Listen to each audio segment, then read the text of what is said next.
All right, guys, welcome back to Wide Awake News Radio. I'm your host, Charlie McGrath. I want to thank Eric and Dimcad for pulling in a lot of people into the chat room. I wasn't able to get in there and participate during the first hour, but thank you guys for doing a great job. Okay, bringing on next, we're going to have Warren Pollock, and him and I want to break down a little bit of this banking news that came out today. Is it a shock? Is it not a shock? And what's going to happen from here. Interestingly enough, we had, I put out a video yesterday talking about the game of fear, the game of using these acts of financial terror in order to gain political cover in a lot of cases. Now, in my estimation, there's absolutely no way it's coincidence that we have a week ago, 2 weeks ago, Citi coming out talking about needing a shock to the system. Then we have Deutsche Bank coming out talking about a shock to the system. And then we have a potential real shock to the system with this vote in Greece. But the message that was delivered was give the bailouts more chance, give the central banks more ability to act, then they can prevent these kind of crises from occurring. And in fact, with this so-called democratic vote in Greece, we saw calm in the markets come Monday or Tuesday. Now, it was very interesting, right, this week so far. It's Thursday, but so far this week, we've seen the Fed come out talking about going ahead and continuing with Operation Twist through the end of 2012. We saw a little bit of hope on that yesterday, but no major reaction. This morning, when I was pulling stories for the website, the number one glaring report that I saw that actually sent me off into a little bit of a tizzy was Lord Blankfein, doing God's work, Goldman Sachs Lloyd Blankfein, saying that basically it's the investors' fault for being squeamish in these markets. And the notion that the spin game is being put onto the people of this country and the world is shocking. It is shocking that anybody would buy this garbage, that anybody would believe this. This video I put out last night, great response to it. Thanks everybody who's responded to it. We see Alfred Gottschalk. He's one of the head guys over there at the Census Bureau, talking about how we've had a 37% reduction in income, in wealth, over the last decade, and he blames it on falling stock prices and falling home values. Now, nobody's talking about the real reason that the economy's where it's at, sovereign debt's where it's at, why the markets are where they're at, and why the markets are freaking out. We have a system that has been basically destroyed and rewritten, rebuilt in favor of a banking elite. This is why J.P. Morgan, Bank of America, Citi, Wells Fargo, Goldman Sachs control over 50% of the economy of this country, $8.5 trillion. This is why. They weren't this big 5 years ago. They're this big now. So when they have a hiccup, when they have a freak-out session, when Lord Golden Calf Blankfein goes before the media and starts crying about how it's the investors' fault, or when we have the government, right, which is just an extension of Goldman Sachs, when they come out talking about it's this darn stock market, we got to get it turned around because this is the cause of 35% of the loss in value. No, it's not. No, it is not. That is not the reason why the value of your home wealth has fallen 35% in this country. It's not. The mainstream media wants you to believe this. Your own government wants you to believe this. But let's talk truth. Let's talk reality. The reality of it is, this world we live in today, 37% of your wealth is gone here in the United States. People are dying around the world because of the monetary policy that has been unleashed on this planet. We have Europe that is 500 million people on this continent that is on the verge of utter absolute chaos, and we have a banking cabal to thank for this. Don't blame stocks. Don't blame cycles in the economy. Don't blame anything other than the people, and look at the reasons why we got here. Lloyd Blankfein, you are the reason why we are where we're at. You, Jamie Dimon, are the reason why we are where we at. Not because of some abstract concept in a cycle. Not because of some social safety nets that we're going to make as a pop culture fodder from this point on in this campaign season. The reason we are where we are at is because of the same people who are feeling absolutely none of the pain. The same people who have no concept of what life is like on Main Street. These are the ones that brought us to where we're at right now. So as we go forward, as Thursday turns into Friday and Friday turns into next week, we will be presented just as confident as I was Friday when I said we're not going to have a complete meltdown in Europe over Greece because they're never going to let Greece leave the Eurozone. They're not going to do it. They got a majority of the minority. They're going to keep them in there and loading the debt up. They got to use them as the poster boy for Greece. Just as confident as I was of that Sunday wouldn't turn into Black Sunday and Black Monday, I am 100% confident that we are about to go through a very, very chaotic period. Now, Warren and I are going to break this down over the next hour, but I don't know, I guess we can discuss if we believe it's conspiratorial. I completely, 100% am sold out to the fact that it isn't an accident that any of this crap is going on. It isn't an accident whatsoever. Lloyd Blankfein came out this morning for a reason, okay? That was a calculated propaganda tactic. He wanted to tell the people of the world that it's the sluggish investors' fault that the global economy is slowing down. Okay? The Federal Reserve came out earlier in this week talking down this fledgling recovery. This is insane. And as I go through and even do the warm-ups on these programs, I get unbelievably frustrated because I'm sitting here looking at stats right in front of me. I know my national debt of my country that I fought for, this country that we've been at war in that same region of the world for nearly 3 decades, has put on $8 trillion in debt in 5 years, and I got scumbag politicians and scumbag bankster scum of the earth telling me that it's sluggish investors' fault. I'm sitting personally on a $60,000, $70,000 loss in a home. I have countless people writing me, telling me how they've lost their home, lost their job, their future's in the toilet. What should I do? I have a degree in accounting. What should I do? What am I going to do? And in the mainstream media, all I hear about is green shoots gloriously coming out everywhere, and we have a bunch of pop culture ninnies who are more concerned about if the Miami Heat are going to wrap this thing up tonight or if we're going to go to another game. It's utter insanity. And I don't even know where to start on some night. I don't know what direction to go. I can tell you this. This crisis, this chaotic period we're about to launch into, it's real. And it's coming. And we're going to be offered yet another solution. And if we fall for this solution, then we'll fall for the next solution. And then if we fall for that solution, we'll fall for the next solution. Until one day we wake up in the not too distant future, and we're nothing more than pathetic, hopeless debt slaves. Warren Pollock, welcome to the program. It's great to be here again. I think under these circumstances, I can tell you what would happen in normal times. I just put up a 30-second video, which I was able to sneak into, sneak into the pew 2 seconds ago. But what normally is when you get these massive bank downgrades, there are things called covenants. Now, all these banks are borrowing money, and there are covenants, not a witch's covenant, but there are conditions to this borrowing.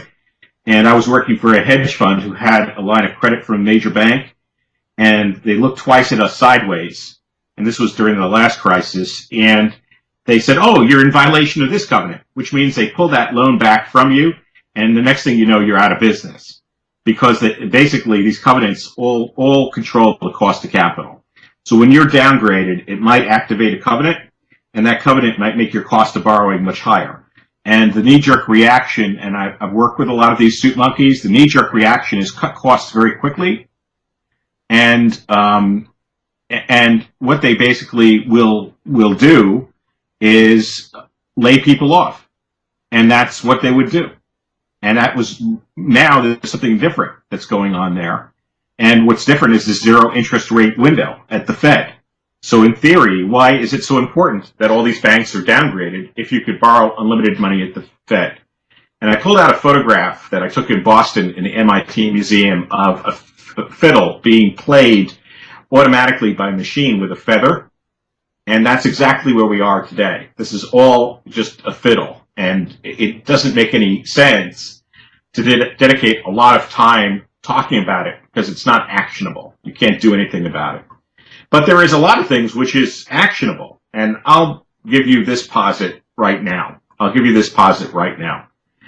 In times of chaos, sometimes there is opportunity. And in the mortgage debacle, there are a lot of people who are having their homes clutched away from them, but there are a few people that made strategic defaults, and they may have been too early doing this, because if chaos ensues for people that haven't been such good players, there may be more opportunities ahead. What do you mean by that? Well, what I mean by that is at a certain point, in Soviet system, there were a lot of laws around, and basically people just ignored them. And that's what happens in times of chaos. I'm not advocating that you avoid any laws. I'm not advocating that you break any laws. I'm just saying that a lot of the systems that we have will prove to be untenable. And that's when chaos ensues, they will be untenable. And what I mean by that is, for example, today, I have a relative that got a job at Red Mango. And they showed up for training, and they worked 10 hours for training at minimum wage. And then they're told 2 seconds later, after they finish, oh, by the way, we're not paying you for training. So, of course, that's against the law. But in this bad economy, if your employer tells you to do X, and that is required to keep your job, what exactly are you going to do? What kind of situation are you in? Because the law has proved to be untenable. As the employer, you could say, and this is a big company with franchises, you think they would care. But I had a discussion with them today, and they were, you risk killing the kid's summer job by talking out about it, is the fact that this lawless situation, I said, look, this lawless situation has caused a problem. Now you have to take the high ground and promise me it could be corrected in an adult way, and in a way which is not going to be retaliatory in any way, shape, or form. It's not going to be vindictive. She says, well, we'll call up the franchise and we'll tell them. I said, oh, no. The franchise is the one that is creating the problem, because every dollar they don't pay an employee is a dollar that's in their pocket. And don't you think that the guy knows that? And she went to work again today, and lo and behold, this is her fault. She didn't punch in right, but there was no mercy. Oh, you didn't punch in? Oh, you worked 2 hours? That didn't exist. It was the Jedi mind trick. So in this case, the beneficiary of this disaster of oversight, this disaster of ethics, happens to be Red Mango. But in normal life, you might be the beneficiary of these kinds of inequities as chaos ensues in the economy. But that benefit that you will get will only be transitory. So you might have a window of opportunity to look past some of the requirements of life that would normally be highly structured, but then in reality would prove to be unenforceable. For example, people that have everything to lose and no money in the bank, try collecting from them. So that's the bottom line. Well, how does that? Forgive me. How does that translate into, suckers that have been paying in? All right, look. All I'm telling you is that things are going to become unglued. Yeah, I concur. And in that ungluedness, and you can see that now with the attitude of a major corporation, because things are becoming unglued, people take advantage of that situation. So for some people in the near future, there's going to be good times ahead at the expense of systems which they would normally conform to, and in their behavior towards other people. But their benefit will only be transitory. So we've had this massive looting on the part of the bankers, and after the looting, the little people get out, and then they start to have a riot in the streets, and a guy grabs a TV, and that's what this situation is going to be like. It may not be as obvious that this is happening. It may not be as silly stupid as the guy breaking a window and taking the TV. But there's a lot of things which happen in your virtual world and in the world of law and in the world of relationships where all rules are off. And we saw that with MF Global. And they had a guy, Global Perspectives, now I'm 80% whole, but Global Perspectives, watched on YouTube. He was managing $5 or $6 million for other people. That was his living. And he was trading through MF Global. No fault of his own. Now we see this major bank downgrade. Oh, well, guess what? You're just like MF Global right now, because the protections that they put in MF Global were actually better in theory than they were in banks. So now if you're a client of Barclays, Citigroup, Credit Suisse, Goldman Sachs, HSBC, Morgan Stanley, Royal Bank of Scotland, Bank of America, Barclays, PNB, Citibank, Credit Agricole, Credit Suisse, Deutsche Bank, Goldman Sachs, HBC, JP Morgan, Morgan Stanley, Royal Bank of Scotland, Societe Generale, UBS AG, and a host of other insurance companies, that's where things are. All right. Well, everybody you just mentioned there, Warren, how many trillions of dollars have we spent to keep these what should be public utilities in private hands, as long as we transfer their fraudulent failure onto us? How much have we spent to date? By your estimation, I know I'm putting you on the spot here. You don't have to. I don't know. It's in the trillions. Trillions. I did that description of the bucket of water. And if you don't believe me, get a 5-gallon bucket. And if you're a prepper, you should have one. And maybe you got it free. Get your 5-gallon bucket, fill it with cold water, and stick a thermometer in it. And then go into your kitchen and boil up an 8-ounce glass of water. And an 8-ounce glass of water is $20 trillion. That's what that 8-ounce glass of water is. And measure its temperature. And go and pour the water into the bucket. And you know what you'll have? You'll have a cold bucket of water. and that's I think that was meant to be funny. I'm not sure. It's funny, but it's funny stupid. But it's funny stupid. So your deflation is your debts, the unfunded liabilities is a 5-gallon bucket, and the inflation that you see going into the system is that teeny tiny 8-ounce glass of $20 trillion. And I'll tell you exactly when you'll get hyperinflation, and no one understands this because everything is the veneer now. There's a veneer of understanding about everything. So we get H.S. Dent talking about this thing as he's running his own ETF into the frickin' ground and losing 40% after the biggest bull market run in history. So you have the situation, where when the fraud is addressed and that bucket goes away, you have two things in your possession. You have a 5-gallon bucket of cold water and you have your 8-ounce glass of boiling hot water. Well, guess what? They decide to fix the system and take away that 5-gallon bucket of derivatives. You're left with a little handful of boiling water, and that's your inflation. And by that time, you won't have a job in your hands. And this isn't going to be Zimbabwe, which had access to gold and hard currencies anyway. This is the reserve currency. So all these monkeys, I might even say suit monkeys because half of them are not in suits, all of these monkeys who've become self-professed experts on inflation and deflation haven't studied the damn thing, didn't take courses in economics, and are totally unqualified. And they haven't thought it out. And what it basically means, and the one guy that did think this out, and he's got everything right, Martin Armstrong, said the same frickin' exact thing in one paragraph. And I don't think he has the answers because nobody has the answers. And to get back to your first point, that little Lord Blankenfine is to blame about this crisis. And I say to you, kind viewer, and this is where I piss you off, and I'm doing that so you get mad, so that you get mad and you look at yourself, is look in the fucking mirror. Oh. That's legal now, according to the Supreme Court. At least something is legal in this country. Because I'm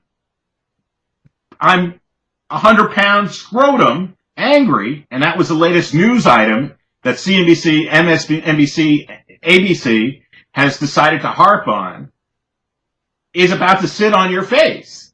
And that's I have no idea where you're going tonight, Warren. You're terrifying me. I'm just telling you that MSNBC, the man with the 100-pound scrotum, was the highlight article on CNBC today. Not CNBC, CBS, NBC, ABC, and whatever. They couldn't get the guy out of the house. And the point of that story is that it's very important that's 400 pounds, but it ain't so important to you because the big system is about to sit on your face. And it won't matter if it's inflation or deflation. Who are you talking to here? I mean, the 90 people in the chat, the people listening on Rent, I mean, this isn't the crowd that needs to look in the mirror. This is the crowd that's looked in the mirror. This is the crowd that isn't. No, these people haven't looked in the mirror. Based on the comments. Hold tight. We're going to. And I don't care if they're pissed off. We're going to do a break. You can't talk through the break. We got to do a break. All right, we're going to be back. I'm your host, Charlie McGrath. Warren Pollock is our guest. We are talking the big bank downgrade. Now, look, here's the sitch, as far as I see it. We got 15 of the world's biggest institutions downgraded today. We have them going from investment grade to just above junk grade.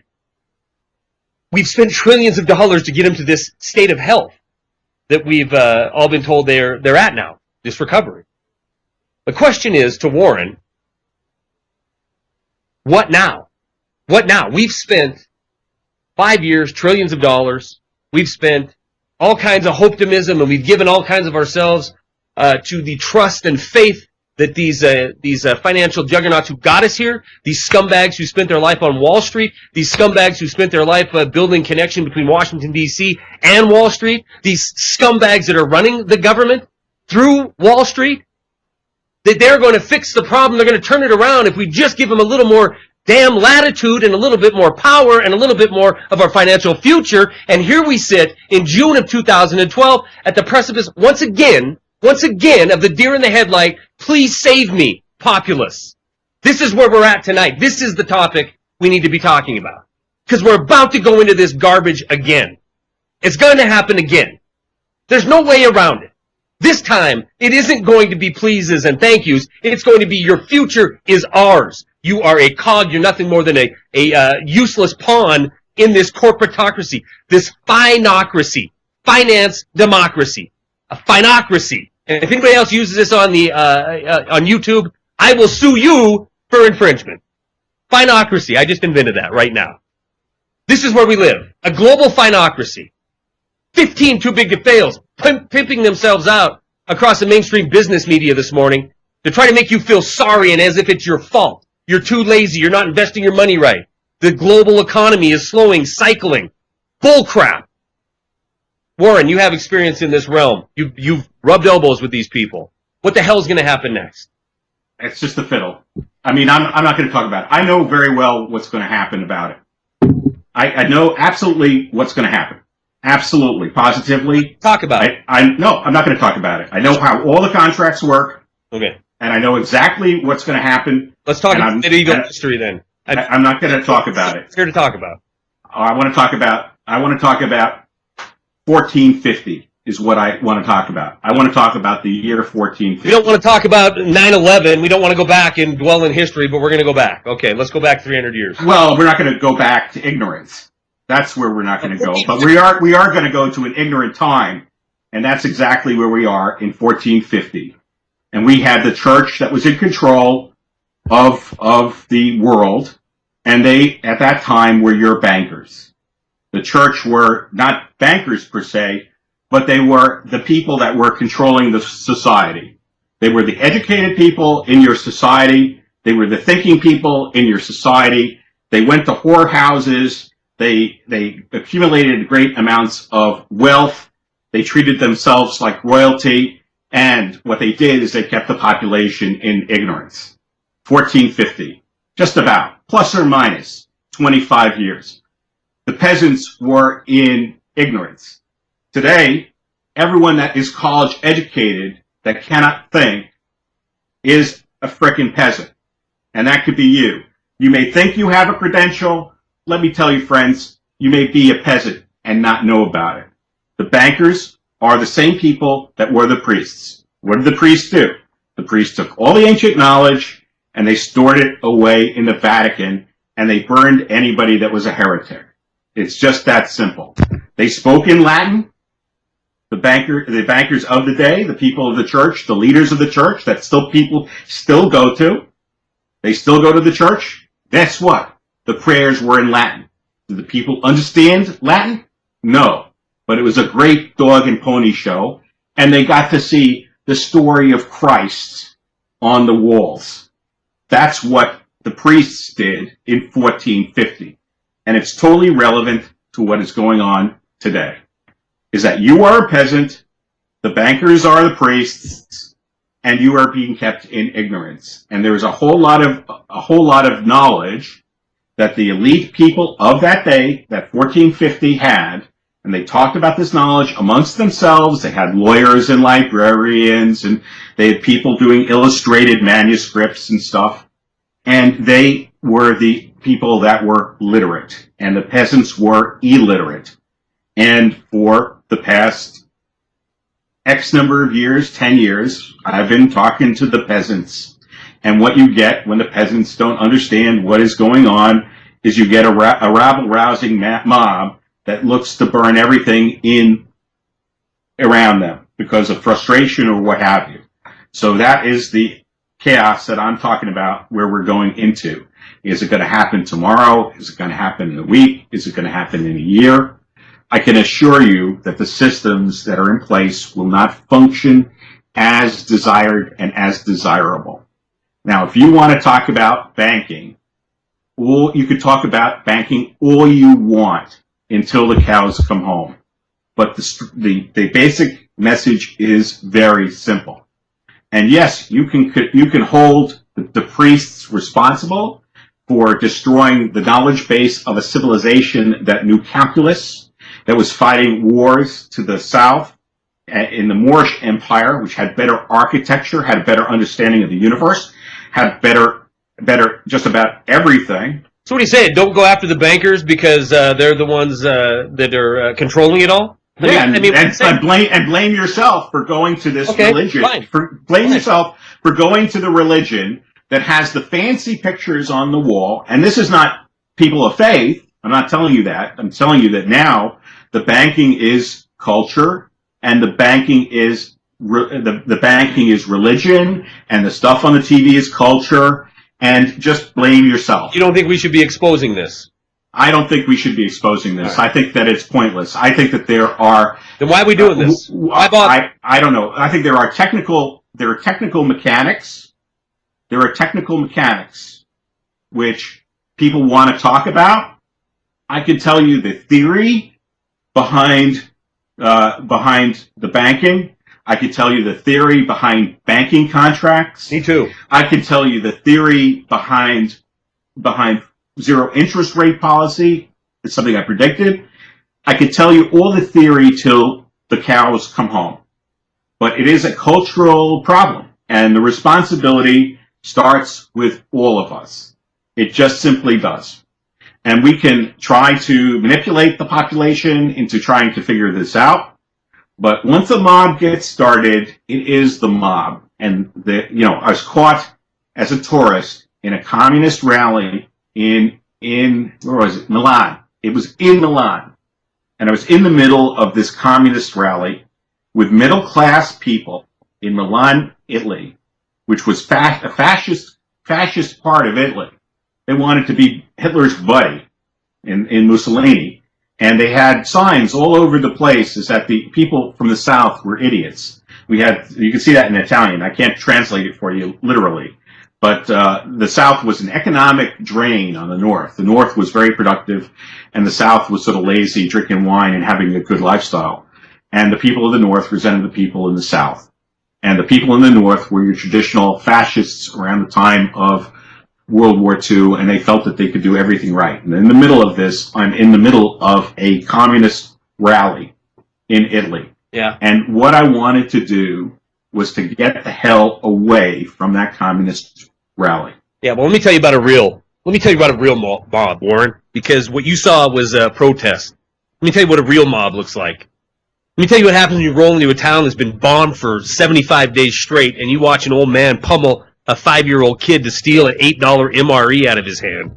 That's what I'm concerned about. That's the reality I want to talk about. Right, but we're headed. I don't care about the priests and the circumvention of the language, and we're going to keep it in line. I don't care. I care about what's coming. I care about as many people understanding where the hell we're going, what we're about to enter into, and I don't care if they get it all. I don't care if they understand the nuts and bolts and mechanics of these extremely exotic investment vehicles. I don't care. I do care. Neither do I. And the best thing that you could do if you wanted to tell people what this was about was take whatever opportunity that you have in a media outlet and change the issue to your experience in Iraq and let them know that that is coming. And you don't need me for that. So you can go to Russia Today, which you're on at 12, and instead of talking about the massive bank downgrades, say there were massive bank downgrades. And you know, I was a soldier in Iraq where a kid would kill for an MRE, and that's what this crisis is about, and put it to people in those terms. But here's the kicker, Charlie. Here's the kicker. The kicker is that what you're talking about in Iraq is not in the zone of anyone else's experience. So all the discussions are being focused in on the denial, on the things which are not relevant. And you are alone among a handful of people. You are alone among a handful of people. You are alone among a handful of people that have an active personal experience that no one else has had, which in some respects is an insight into where we are going. And that's why this talk that we're having is valuable, and that's why all the chatter that you're hearing elsewhere is not. Now, I don't want to be part of the chatter of two chattering men. If we want to talk about where we're going in hard terms, I can say that I see a loss of life support. That's the basic thing that I see. I see a loss of life support. And I see all the aspects of what you would have in a wartime economy. I see opportunists. I see people stealing things. It's the same thing. It's just at a lower din. It's an acceptable din. And the message, which is what is going to happen, is lost, which is closer to your experience in Iraq than it has been to my personal experience. And that is the very important message to talk about. And that, in fact, is the most important message. And you could say that you can transition the people from the details to this overview. But this overview is outside the realm of normal experiences, and it will be a surreal time for everyone. A surreal time for everyone, where some things working and some things not working. In the breakdown crisis, I put together a 13-page missive, and I said that people are going to lose between 5 and 50 years of their lives. Charlie, did people in Iraq lose between 5 and 50 years of their lives? I'm lost on the message. I'm lost on the message. I mean, people aren't going to understand it, so why bother explaining my experiences or your experiences? I mean, so what exactly are we? Your experience is totally relevant because you had a country which worked in total, and then it got subject to the political forces of the day, and it wasn't a perfect country, and it wasn't a great country, but the people had jobs to go to, the sewers worked, the water worked, and when you were done with Iraq, what kind of state was it in?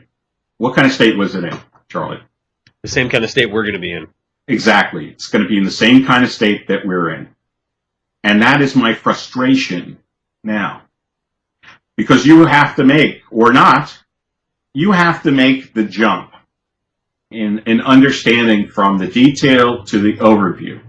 To me, the writing has been on the wall in advance of what's going on for decades. It just simply is. If you want to get people to look at something we call an overview, if you want to get people to come on board and see a big picture, to understand an overview, you must ground them in the reality that they are in at the moment. But they're not in reality, and that is the unfortunate series of events that has allowed us to get to where we are. The people are not in reality. And that is the understanding. I mean, there are some that are in reality about the situation, but the vast majority, and even those that think that they are, quote, wide awake, they are not in the reality. And I see it every day in the logic in response to the videos which I produce. They're just not in that kind of reality. The people cannot make that jump from what they see in front of their faces and all the noise. I mean, some can. But they can't make that jump into your experience in Iraq, which is closer to where we are going on a trajectory than where we are now. And that is, maybe John Xenakis of Generational Dynamics is correct. Maybe these things are outside the generational memory. Maybe they are outside the generational memory. Because lo and behold, the Depression is something that's forgotten. Having your bank account disappear under your nose is forgotten. Having your family have to ride a rail car to another place because your crops turn to dust. Having GMO food that might be subject to a disease. I mean, there's so many parallels in history to what's going on now that it's, as far as I'm concerned, it's just a human cyclicality. It's just the straight line. We're going in a fuller oscillation, a straight line, a wave, in a curved space, where we go from renaissances to dark ages to renaissance to dark ages to renaissance to dark ages. And anyone that is outside the narrow understanding of the consensus is just simply a heretic, and that's the way it is. Now, there are valuable messages that I can give you and Charlie can give you, but how the banking system is working is, frankly, not one of them. And, I was very pleased to talk to Joe, the Silver Futurist, today in an interview. Joe and I are personal friends, and to give you an idea, he was able to beat one of the people in chess in Washington Square Park. And this is a guy that was getting angry that Joe was beating the hell out of him, and Joe lost. He had the intelligence not to be in a fist fight with this guy, and he let the guy have a draw, which means he got to keep his $5. And Joe has been talking specifically to silver, and now he wants to talk about other things. So I talked to him about wisdom, and he talked about taking care of himself, being less dependent on other people for your physical health, losing weight, eating the right foods, doing things like that might prove critical to you. And the other jewel of wisdom I saw recently was on mainstream TV about somebody that was in your neck of the woods in Montana. Because evidently, since the gold miners aren't striking it big, they had mountain men in Montana. And there was one guy that was a mountain man. I only saw a half an hour of this thing. And he was worried about getting the food that he needs to survive for the winter. And he has lighting, he sells lumber, and he has a whole support system, and he's still struggling to be independent. Yes, blowing that myth of the self-survivalist out of the water is the guy that's actually walking the walk and doing this as his livelihood without a job, providing lumber to his friends and family. Most of the people that live in the rural places of the country haven't seen his reality and probably couldn't live it. But the world that we're going to is an extremely different place than the world where we are, and we're going closer to Iraq than we are to anything in the grounding of your experience. For 3,000 people, what got me started on this exploration was the World Trade Center getting blown up. I missed getting killed by 2 months when I semi-retired from a brokerage firm at the age of 38. I must have known something back then, because 2 months later, the damn thing explodes. If you want to find out why Jews weren't killed in the World Trade Center, I'll tell you why. Because the stock market opens at 9:30, and people don't show up to work until the last minute. And I know that for a fact, because they work through the whole day, and very hard at that. Their only crime was for being working for a brokerage house in a country that no longer has real jobs, because these people would have made fine doctors and scientists in some other type of society. So we are now in a situation, pragmatically, in a country that has no manufacturing. It has a population of peasants that are college educated, which is actually worse than having a country full of peasants, because at least the peasants knew they were peasants. It has an elite class, which has been looting from you, and it will have a small window of chaos, and in that chaos, a few people who are street smart, as opposed to college educated, will be able to grab what they want when they can. And I'm not talking about physical goods. I'm talking about all the stuff in the virtual world, and then it will get a lot worse for them. I can only say wake up to you so much, but I can't force anyone to wake up. If I've been saying wake up, stupid, well, maybe that's just what it might take. And that's why I've been doing that recently. Now, about other things, which is talking to the details of finance, I'm done with it. There's no point. It's irrelevant.